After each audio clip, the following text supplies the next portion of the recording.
ನಮಸ್ಕಾರ ಸ್ನೇಹಿತರೆ, ಎಲ್ಲರಿಗೂ ನಮ್ಮ ಚಾನಲ್ಗೆ ಸ್ವಾಗತ ಸುಸ್ವಾಗತ.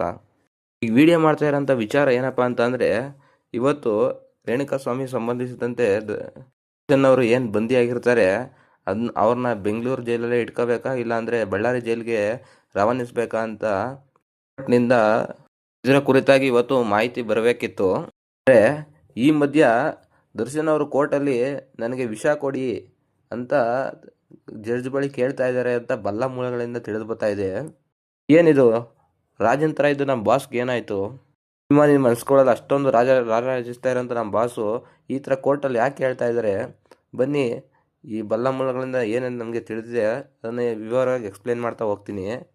ನೋಡಿ, ಇವತ್ತು ದರ್ಶನ್ ಅವ್ರನ್ನ ಬೆಂಗಳೂರಲ್ಲೇ ಜೈಲಲ್ಲೇ ಮಡಿಕಬೇಕಾ ಇಲ್ಲಾಂದರೆ ಬಳ್ಳಾರಿ ಜೈಲಿಗೆ ಶಿಫ್ಟ್ ಮಾಡಬೇಕಾ ಅಂತ ಪ್ರಶ್ನೆಗೆ ಕೋರ್ಟಿಂದ ಆದೇಶ ಬರಬೇಕಿತ್ತು. ಆದರೆ ಕೋರ್ಟಲ್ಲಿ ದರ್ಶನ್ ಅವರು ತನಗೆ ವಿಷ ನೀಡುವಂತೆ ಜಡ್ಜ್ ಬಳಿ ಕೇಳಿದ್ದಾರೆ ಅಂತೆ. ಹೌದು, ದರ್ಶನ್ ಅವರು ಜಡ್ಜ್ ಬಳಿ ತನಗೆ ವಿಷ ನೀಡುವಂತೆ ಕೋರಿಕೆ ನೀಡಿದ್ದಾರೆ ಎಂದು ತಿಳಿದು ಬಂದಿದೆ. ಕೋರ್ಟ್ನಲ್ಲಿ ಮಾತಾಡಿದ ದರ್ಶನ್ ಅವರು, ಅದೊಂದು ಮನವಿ ಇದೆ ಸ್ವಾಮಿ, ಸ್ವಲ್ಪ ಪಾಯ್ಸನ್ ಇದ್ರೆ ಕೊಡಿ, ಬಿಸಿಲು ನೋಡಿ 1 ತಿಂಗಳಾಯಿತು, ನನಗೆ ವಿಷ ಕೊಡಿ ಕೋರ್ಟ್ ಜಡ್ಜ್ ಬಳಿ ಮನವಿ ಮಾಡಿದಾರಂತೆ. ಅವರ ಮನೆ ಊಟ ಮತ್ತು ಹಾಸಿಗೆ ದಿಂಬು ಮತ್ತೆ ಅವರು ಬೆಂಗಳೂರಲ್ಲೇ ಇರಬೇಕಾ ಅಥವಾ ಬಳ್ಳಾರಿ ಜೈಲಿಗೆ ಸ್ಥಳಾಂತರಿಸಬೇಕಾ ಎಂಬುದರ ಬಗ್ಗೆ ಇವತ್ತು ಕೋರ್ಟಿಂದ ಆದೇಶ ಬರಬೇಕಿತ್ತು. ಈ ರೀತಿ ದರ್ಶನ್ ಅವರು ಹೇಳಿಕೆ ಕೊಟ್ಟಿದ್ದಾರೆ ಎಂದು ಬಲ್ಲ ಮೂಲಗಳಿಂದ ವಿಚಾರ ತಿಳಿದು ಬಂದಿದೆ. ಇದರ ಮಧ್ಯೆ ದರ್ಶನ್ ಅವರು ಬಿಸಿಲು ನೋಡಿ 1 ತಿಂಗಳಾಯಿತು, ಕೈಯೆಲ್ಲ ಫಂಗಸ್ ಬಂದಿದೆ, ಹಾಗಾಗಿ ತನಗೆ ವಿಷ ನೀಡುವಂತೆ ಜಡ್ಜ್ ಬಳಿ ಮನವಿ ಮಾಡಿದ್ದಾರೆ. ಆದರೆ ಇದಕ್ಕೆ ಪ್ರತಿಕ್ರಿಯೆ ನೀಡಿದ ಜಡ್ಜ್ ಅವರು, ಹಾಗೆಲ್ಲ ತಾವು ಮಾಡೋದಕ್ಕಾಗೋದಿಲ್ಲ, ನಿಮ್ಮ ತೀರ್ಪನ್ನು ಮಧ್ಯಾಹ್ನ 3:15ಕ್ಕೆ ಆದೇಶ ನೀಡುತ್ತೇನೆ ಎಂದು ಹೇಳಿ ಅವರ ವಾದವನ್ನು ತಡೆಗೊಳಿಸಿದ್ದಾರೆ. ನೋಡಿ, ಸ್ವಲ್ಪ ದಿನಗಳ ಹಿಂದೆ 1 ವರ್ಷ ಕಾಟೇರ ಸಕ್ಸಸ್ನಲ್ಲಿ ಕೂಡ ನಮ್ಮ ಬಾಸ್ ಚೆನ್ನಾಗಿ ಮಾತಾಡಿದ್ದೆಲ್ಲ ನಾವು ನೋಡಿದ್ದೀವಿ.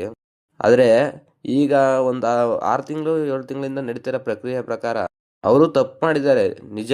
ಅವ್ರಿಗೆ ಇನ್ನೂ ತಪ್ಪು ತಿದ್ಕೊಂಡು ಅವ್ರಿಗೆ ಆಚೆ ಬಂದು ನಾರ್ಮಲ್ ಜೀವನ ನಡೆಸೋಕ್ಕೆ ಬೇಜಾನ್ ಅವಕಾಶಗಳಿದೆ.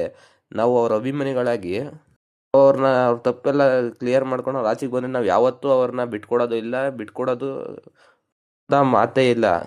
ಅದರಲ್ಲಿ ಇವರು ಈ ಥರ ಇದನ್ನ ಡಿಸಿಷನ್ ಎಲ್ಲ ತಗೊಳ್ಳೋದು ಅವ್ರಿಗೆ ಮಾಡ್ಕೋತಾರೋ ಅಂತ ಅನ್ಯಾಯಗಳಲ್ಲ, ಅವರು ನಮ್ಮಂಥ ಅಭಿಮಾನಿಗಳು ಮಾಡ್ತಾರೋ ಅನ್ಯಾಯಗಳು.